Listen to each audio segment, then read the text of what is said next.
Well, with the election coming up, politicians are resorting to desperate measures to seem more relatable. Malcolm Turnbull performed manual labour. Bill Shorten has high-fived every child in Australia. And Peter Dutton attempted his first smile. Keep trying, Peter, almost there. In fact, the longer this election goes on, the more this campaign looks like an 8-week pub crawl. Slow down, boys. By the time the election rolls around, you'll both be drunk texting the Greens.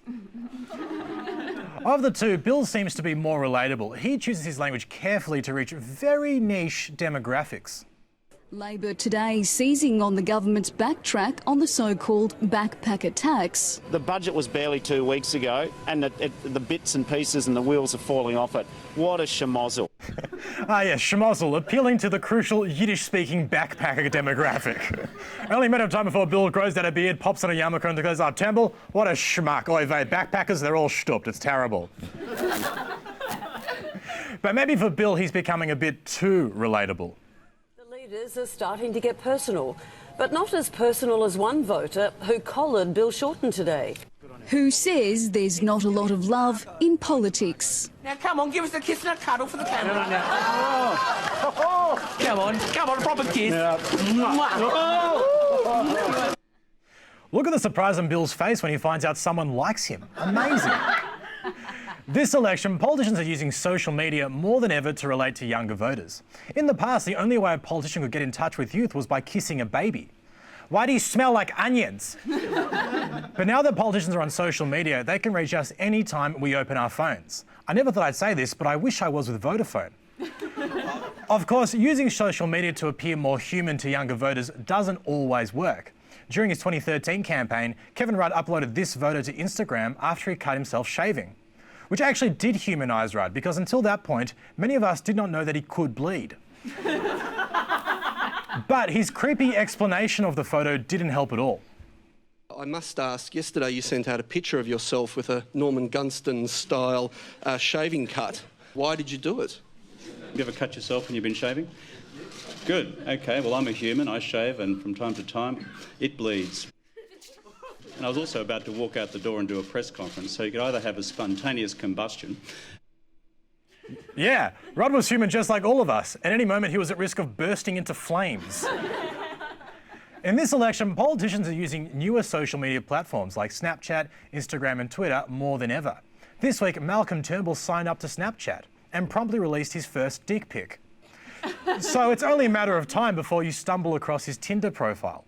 And whatever you do, don't get into a Tinder conversation with Malcolm. It gets real awkward real quickly.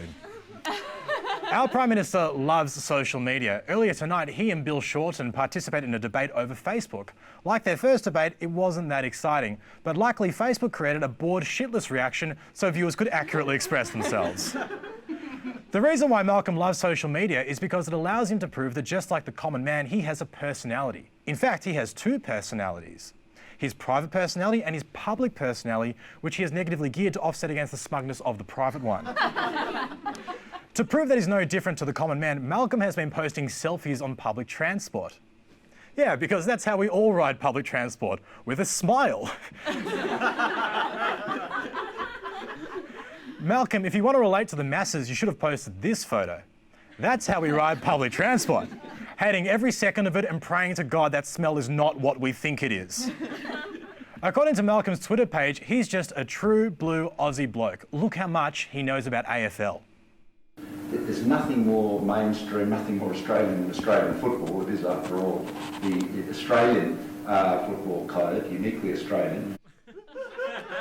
Knows his AFL. Hey, Malcolm, what does the A stand for? Australian. Very good. It's not just the major parties trying to be relatable. Greens leader Richard Di Natale tweeted this photo, and a few days later, Fairfax revealed that he failed to declare his home when he was elected to the Senate, proving he can defy gravity as much as he defies parliamentary rules. It's easy to be cynical about politicians on social media. Look, Greens Senator Sarah Hanson-Young posted a very funny video of her reading out hate mail. Hi, I'm Sarah Hanson-Young. As a federal senator, I receive a lot of correspondence. Today, I'm going to share with you some of the more heartwarming messages. You are just an atheist dyke. Piss off. They should send you to Cambodia. You dopey brainless cow. Your brain seems to be in sync with your surname. It has a split in the middle. It's great that she doesn't let hate mail get to her, but she shouldn't be revealing the private letters she receives from Peter Dutton. In fact, Peter Dutton, pictured here conducting a séance, is all over social media as well. In his Twitter profile, he has learned to smile, that's good, but he looks to be in a lot of pain. It's the smile you make when grandma gives you a terrible Christmas present. Though I doubt Peter has ever received a Christmas present. Though he has made a lot of people present on Christmas Island. While other politicians are trying to be more relatable with photos of themselves drinking beer or high-fiving kids, Dutton is trying to be more relatable by tweeting about all of the boats he's turned back. He posted this image listing all of the boats that arrived in Australia when Labor was in power. And it seems like he tried to appeal to younger voters by making it look like the lineup for a music festival. Hey, you coming to Splendour in the Grass? Nah, I'm going to Horror on the Seas. Labor's 800 boats are headlining. It's going to be great. Politicians need to learn from Rudd's mistakes. Rudd spends so much time posting selfies on social media to be relatable when all he really had to do was post this. I get to the very end, yeah. Dead. Oh. And tell these dickheads in the embassy to just give me simple sentences. And tell that bloody interpreter. This f***ing language. Now that's relatable.